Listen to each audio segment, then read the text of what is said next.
जिन या जिन्नात मुस्लिम मान्यताओं के अनुसार एक ऐसी शक्ति है जो इंसानों से बेहद शक्तिशाली और मायावी मानी जाती है।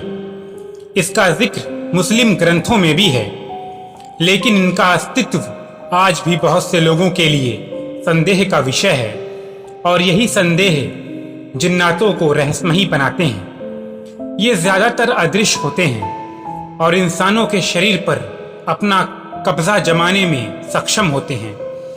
आज हम जिन्नातों की एक ऐसी सच्ची कहानी आपको सुनाने जा रहे हैं जहां के लिए ये दावा किया जाता है कि यहाँ जिन्नातों का बसेरा है।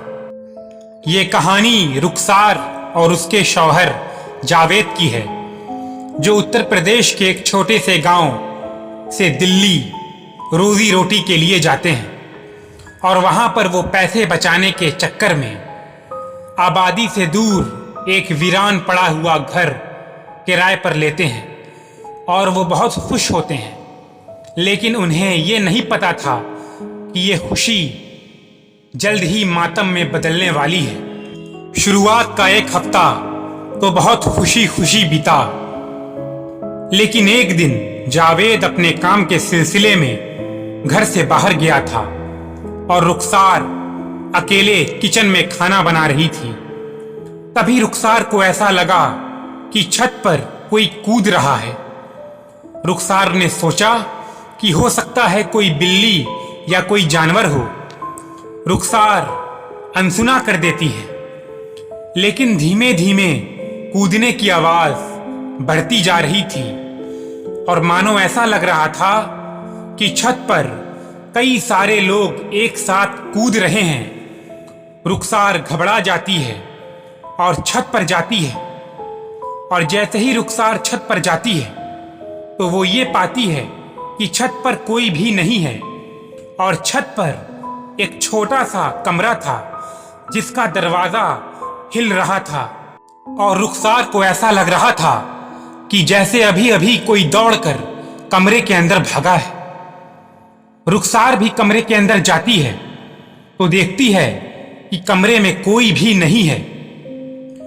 फिर जावेद आता है तो रुखसार जावेद को ये सारी बातें बताती है कि छत पे उसे कूदने की आवाज आ रही थी और जब वो छत पे गई तो कोई भी नहीं था और जो छत पे कमरा था उसका दरवाजा हिल रहा था।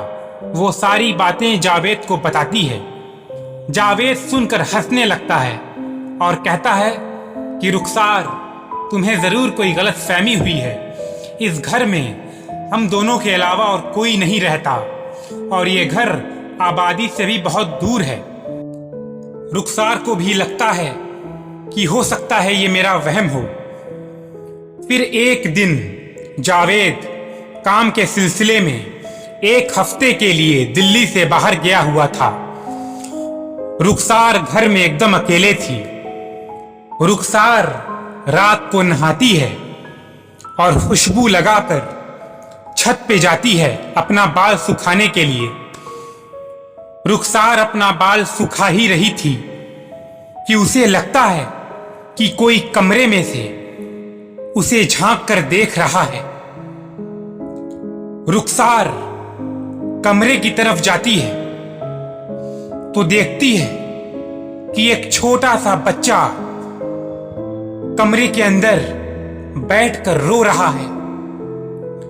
रुखसार घबरा जाती है। वो सोचती है कि ये बच्चा यहां कैसे आ गया। तभी वो बच्चा हंसने लगता है और अजीब तरीके से पीछे की ओर इशारा करता है।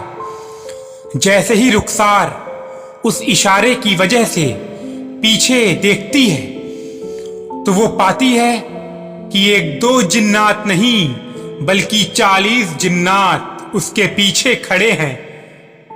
रुखसार ये सब देखकर बेहोश हो जाती है और जब उसको होश आता है तो वो पाती है कि उसका शरीर एकदम भारी हो चुका है और वो पूरी तरीके से जिन्नातों के काबू में हो चुकी है, जिसमें से एक जिन्नात उससे शादी करना चाहता है। फिर एक हफ्ते बाद जावेद अपना काम खत्म करके दिल्ली वापस आता है और वो रुखसार को कुछ अजीब पाता है। रुखसार खोई खोई रहती है, कोई उससे बात नहीं करती। एक बार तो जावेद और रुखसार रात को सो रहे थे, तभी रात के आखिरी पहर में जावेद की आंख खुलती है और वो देखता है कि रुखसार उसके बगल में नहीं है। वो घबरा जाता है, उसे लगता है कि इतनी रात को रुखसार कहाँ जा सकती है। उसने पूरा घर खोज लिया था, रुखसार कहीं नहीं मिली। एक बैग उसे रात में छत के ऊपर कमरे में से किसी के हंसने की आवाज आ रही थी।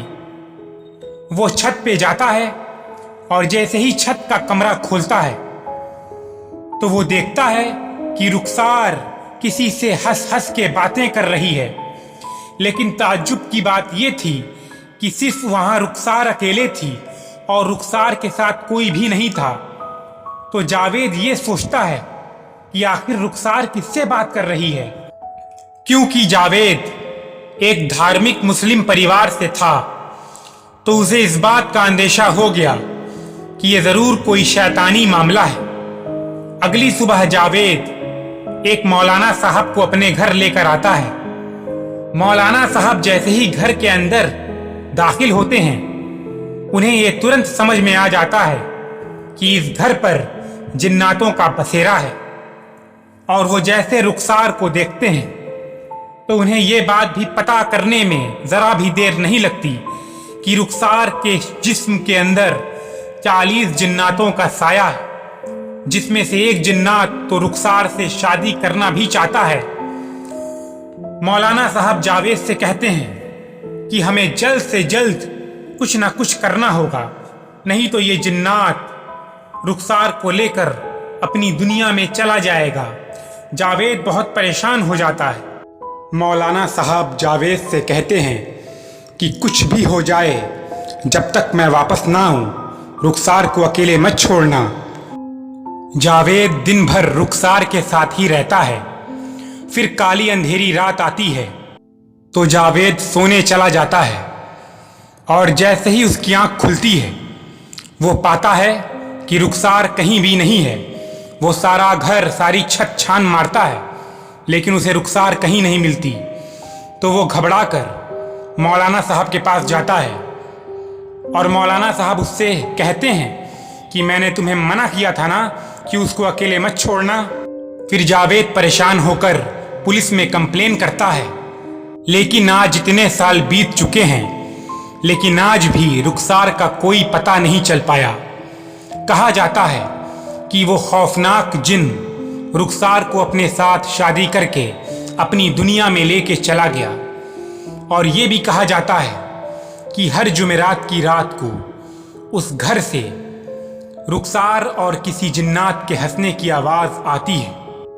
वीडियो अच्छा लगा तो लाइक, सब्सक्राइब और बेल आइकन जरूर दबाएं